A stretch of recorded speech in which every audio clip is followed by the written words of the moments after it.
দিন যত যাচ্ছে জল ততই ঘোলা হচ্ছে চ্যাম্পিয়ন্স ট্রফি খেলতে ভারতের পাকিস্তান সফরের মেগা সিরিয়াল। দুই দেশের গণমাধ্যমই বিভ্রান্তিকর সংবাদ প্রকাশ করছে।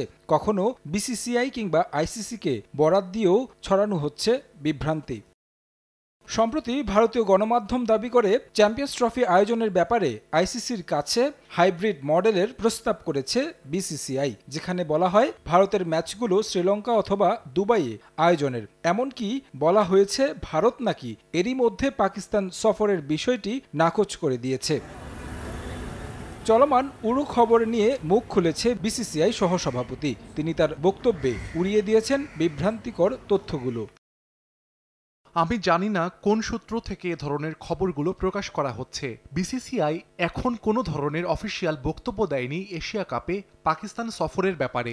2025-এর ফেব্রুয়ারিতে শুরু হওয়ার কথা রয়েছে চ্যাম্পিয়ন্স ট্রফি। অন্য দেশগুলো সম্মতি দিলেও পাকিস্তান সফরের বিষয়টি ঝুলিয়ে রেখেছে ভারত। দুই দেশের দ্বিপাক্ষিক রাজনৈতিক বৈরিতার প্রভাব পড়েছে ক্রিকেট মাঠেও, যার কারণে বিসিসিআই চ্যাম্পিয়ন্স ট্রফি খেলতে পাকিস্তান সফরের আগে তাকিয়ে রয়েছে সরকারের দিকে। চ্যাম্পিয়ন্স ট্রফি খেলতে পাকিস্তান সফরের বিষয়ে আমরা সম্পূর্ণ সরকারের মুখাপেক্ষী।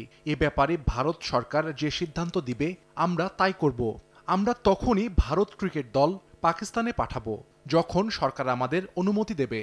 বিষয়টি নিয়ে সরকারের পক্ষ থেকে সিদ্ধান্ত না আসা পর্যন্ত বিভ্রান্তি না ছড়াতে বললেন বিসিসিআই কর্তা। সবশেষ 2008 সালে ভারত এশিয়া কাপ খেলতে পাকিস্তান সফর করেছে, আর 2013 সালে সবশেষ দ্বিপাক্ষিক সিরিজ খেলতে পাকিস্তান দল ভারত সফর করেছিল। তবে গেল ওয়ানডে বিশ্বকাপ খেলতে ভারত গিয়েছিলেন বাবর রিজওয়ানরা। ভারত যদি শেষ পর্যন্ত পাকিস্তান সফর করে তাহলে দলের ক্রিকেটারদের জন্য হবে প্রথম সফর, আর নতুন কোচ গৌতম গম্ভীরের প্রথম বিগ অ্যাসাইনমেন্ট হতে যাচ্ছে চ্যাম্পিয়ন্স ট্রফি।